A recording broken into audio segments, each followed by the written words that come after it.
कैथल में किसानों के लिए खुशखबरी है कि प्रधानमंत्री फसल बीमा योजना के अंतर्गत 2020-2021 की रबी फसलों में गेहूं, जौ, सरसों, चना, सूरजमुखी के प्रति एकड़ प्रीमियम एवं बीमित राशि की अधिसूचना जारी की गई है। योजना के तहत आगामी 31 दिसंबर 2020 तक इन चारों फसलों के लिए किसान अपनी फसलों का बीमा करवा सकते हैं। मध्य प्रदेश के भिंड में नया कृषि कानून किसानों को बर्बाद करने के लिए लाया गया। किसान तो एमएसपी मांग रहे थे, लेकिन केंद्र सरकार ने नए 3 कानून थमा दिए हैं। इस कानून से एक तरफ जहां किसानों को फसल की एमएसपी नहीं मिलेगी, वहीं दूसरी तरफ प्रदेश में कृषि मंडियां समाप्त हो जाएंगी।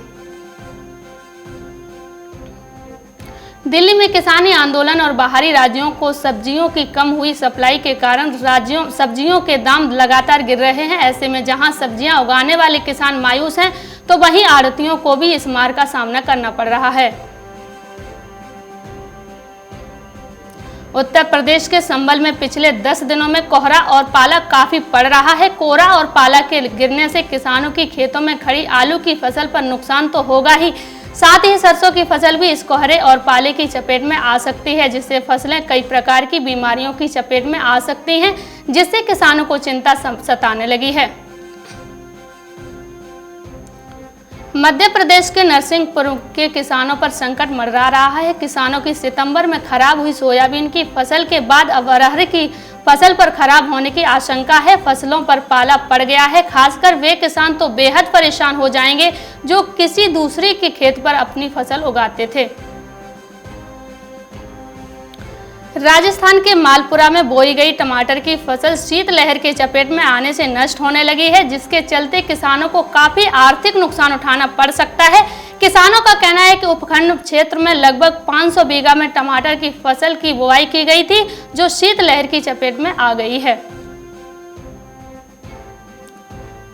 उत्तर प्रदेश के संभल में इस कोहरे और पाले से गेहूं की फसल को लाभ होता है। इस मौसम में गेहूं की फसल को नमी मिलती है। किसानों का कहना है कि अगर ऐसा ही कोहरा और पाला गिरता रहा तो गेहूं की फसल से कोई नुकसान नहीं उठाना पड़ेगा। इससे गेहूं की फसल भी अच्छी होगी और उसकी पैदावार भी अच्छी ही होगी। सरकार भले ही किसानों के हित की बात कर रही है, लेकिन हकीकत तो ये है कि किसान अपनी फसल का मुनासिब मूल्य प्राप्त नहीं कर पा रहे हैं। किसानों का कहना है कि वर्तमान समय में भी कुछ ऐसा ही हाल बना हुआ है। कड़ी मेहनत और ऊंची लागत से तैयार गोभी फिलहाल बाजार में 5 रुपए प्रति किलो बिक रही है, जिससे किसानों की चिंता बढ़ती जा रही है। जयपुर में चने की तरह मूंगफली की न्यूनतम समर्थन मूल्य पर कम खरीद के चलते प्रदेश में किसानों को करीब 117 करोड़ रुपए का नुकसान हो सकता है। आपको बता दें कि केंद्र सरकार की ओर से कुल उत्पादन के 25% की जगह 20.23% के गलत निर्धारण के चलते करीब 7,72,000 क्विंटल मूंगफली की खरीद कम होगी, जिससे किसानों को बड़ा नुकसान उठाना पड़ सकता है। उत्तर प्रदेश के बिजनौर जिले में इस बार नवंबर के पहले सप्ताह तक जिले के सभी चीनी मिलों में पेराई शुरू हो चुकी थी। चीनी मिल बाकी सालों से पहले चलने का फायदा किसानों को मिल रहा है। किसानों को गेहूं बोने के लिए पर्याप्त समय मिल गया है। इस बार जिले में गेहूं का लक्ष्य 1,740 हेक्टेयर रखा गया है। 14 दिसंबर तक ही किसानों ने 1,17,389 हेक्टेयर जमीन में गेहूं बो दिया है।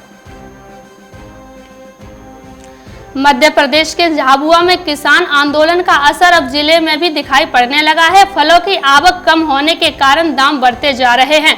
फसलों के दाम पहले की तुलना में दुगने हो चुके हैं। वहीं सब्जियों के दामों में लगातार गिरावट आ रही है। किसानों का कहना है कि किसान आंदोलन के कारण बड़ी मंडियों तक सब्जियां नहीं पहुंच पा रही हैं। इसी वजह से वे औने पौने दाम पर अपनी सब्जियां आसपास ही बेच रहे हैं।